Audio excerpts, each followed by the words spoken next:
Bonsoir à tous et à tous, bienvenue sur la chaîne 11, sur la chaîne qui parle de foot simple et efficace.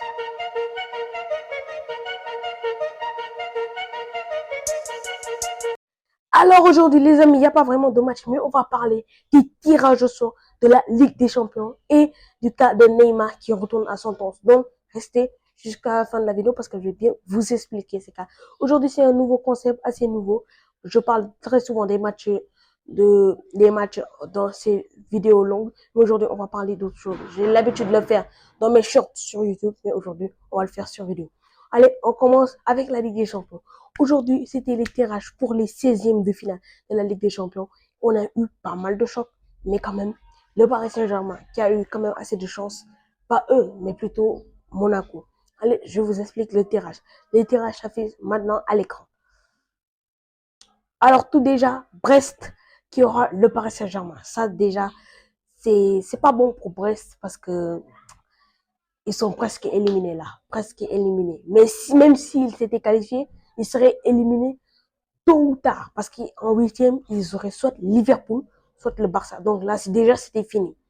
De l'autre côté, Monaco et Benfica aussi. Si l'un des leurs sort, ils auraient soit le Barça, soit Liverpool. Donc ce serait déjà foutu. Déjà, ça, ce classement de devant, là, c'est la mort assurée. Parce que déjà, tu sors, à peine fini, tu as le premier et le deuxième. Donc là, c'est déjà mort pour toi. De l'autre côté, on a Bruges, Atlanta. Bruges, Atlanta, ils auront soit Aston Villa, soit Lille. Alors les Lillois qui sont qualifiés, qui ont été septièmes, si je ne me trompe pas, vraiment un exploit. Ils sont partis directement pour les huitièmes et ils sont soit Bruges, soit Atlanta. De l'autre côté, peut-être Sporting ou Dortmund. Alors moi, je préfère pour les Lillois qu'ils aient à peu près à Atlanta, hein, je pense pas. Ouais, c'est vrai, Atlanta, c'est très chaud, les amis. Il faut pas sous-estimer Atlanta. C'est très chaud, mais à moins d'un miracle de Bruges éliminer Atlanta, c'est quand même assez dur. Mais de l'autre côté, Dortmund Sporting, ce serait assez difficile. Avec un Gyökeres qui était forfait pour le dernier match, même si Sporting a réussi à faire un match nul. Mais pour les Lillois, je pense que ils sont capables de le faire. Si c'est Dortmund, ce sera assez compliqué. De même que pour Atlanta. Pour Aston Villa, je pense aussi, ils peuvent partir en quart. C'est assez possible. Hein.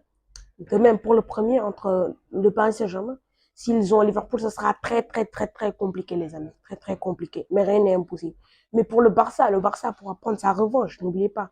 Le fameux, la dernière fois, en quart de finale. N'oubliez pas. Donc, le Paris Saint-Germain qui peut prendre sa revanche avec un Ousmane Dembélé en forme, qui a inscrit un triplé lors du dernier match de phase au poule. On part de l'autre. C'est là le choc. Le par entre Real Madrid et Manchester City, les amis. Real Madrid, Manchester City. Pour la quatrième année de suite, ils s'affrontent. Chaque année, il faut qu'il y ait un des leurs qui s'affronte et il y a toujours un perdant. Mais là, c'est trop tôt là. 16e de finale, un des leurs va déjà quitter. Soit Manchester City, soit le Real. Ils pouvaient aussi avoir le Bayern qui aura Celtic. Heureusement qu'ils ont la chance. Mais pour les huitièmes, je vais pas dire c'est facile, c'est quand même difficile. Bayern Leverkusen ou Atletico.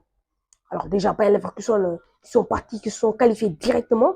Et de même que l'Atletico, hein, ils sont top 4, top 5. Oui, entre les deux. Alors ce sera assez difficile parce que si le Real Madrid venait à gagner pour affronter directement l'Atletico, maintenant il n'y a plus de... En quart de finale, les deux équipes d'un même pays peuvent s'affronter. Maintenant, dès les 16e, ils peuvent s'affronter. Donc, on peut avoir déjà un Real Atlético de Madrid. Et je vous rappelle quelque chose. Chaque fois que Real et City s'affrontent, le vainqueur gagne la Ligue des Champions. 2023, City l'a gagné. 2024, le Real Madrid l'a gagné. Même 2016, c'était le Real Madrid. 2022 de même, le Real Madrid. Donc, à chaque fois, entre ces deux-là qui est un vainqueur, on peut s'attendre au meilleur en ce moment. Moi, j'ai vraiment hâte de voir ce match, mais ce sera pas avant février, donc on doit attendre un peu. Allez, on passe de l'autre côté. Entre PSV et Juventus. La Juventus qui était un peu une déception vers la dernière journée, qui pouvaient gagner Benfica, mais qu'ils ont perdu. Et là, ils vont affronter PSV. Quand même, c'est assez abordable. Même si PSV, ils sont très forts, ils ont gagné Liverpool à la dernière journée, même si c'était l'équipe 4 ou l'équipe 5 de Liverpool. Mais c'est quand même assez jouable de l'autre côté. Ce sera Feyenoord Milan. Milan qui a fait l'erreur, qui pouvait directement être qualifié pour les 8 et qui est descendu aussi bas. Et Feyenoord qui s'est pris une claque face à Lille, 6 buts en huitième, il faut affronter soit l'Inter, soit Arsenal. Là aussi, c'est très chaud. Hein. Si c'est la Juve qui passe, Inter-Arsenal sera un beau choc. De même que pour Milan, Inter-Arsenal. On pourra retrouver le derby milanais, donc ce sera très, très, très chaud. Alors, c'est tout que ça que je peux vous dire pour l'instant. En tout cas, ceux qui sont quasiment qualifiés, les 8 premiers, c'est Barça, Liverpool, Aston Villa, Lille, Bayern Leverkusen, Atlético de Madrid, Inter, Arsenal. Pour l'instant, ce sont eux qui sont qualifiés et on attend pour les huitièmes de finale.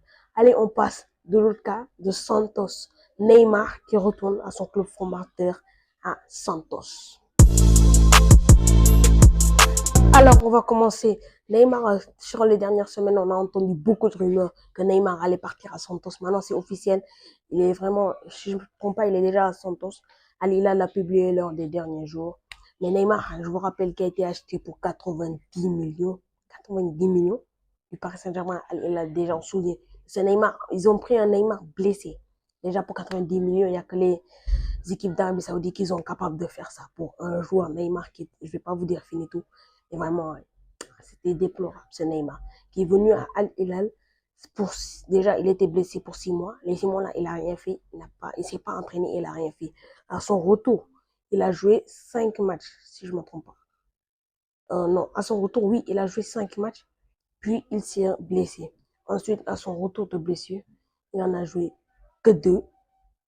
Il s'est encore blessé. Et c'est là, c'était trop c'était de trop pour Al Hilal. Donc, eux, ils se sont dit, bah vraiment, Neymar, on n'en peut plus de Neymar, on n'en peut plus. Et là, c'est là qu'ils ont décidé de résilier son contrat. Mais Neymar, il n'a pas résilié, il part à Santos pour une durée de 6 mois. Mais après ça, il a dit, il va revenir en Europe très très fort. Mais il résilie quelque chose de très très très bon. Hein, parce qu'un contrat assez cher, il dépasse, il espère de 140, 200 millions, si je ne me trompe pas, derrière lui pour retourner à son club formateur. Mais peut-être qu'on retrouvera un Neymar là-bas. Mais sur ses statistiques, il a marqué qu'un seul but, 3 passes décisives. Que ça, Neymar a vraiment été déplorable là-bas. Il a perdu beaucoup. Et là, on a à voir dans ces prochaines semaines qu'est-ce qu'il pourra faire, Neymar. Mais pour ça, les amis, si vous avez aimé ce concept, n'hésitez pas à le dire dans les commentaires. Likez, partagez, abonnez-vous pour d'autres concepts. On se dit à la prochaine pour une prochaine vidéo. Ciao!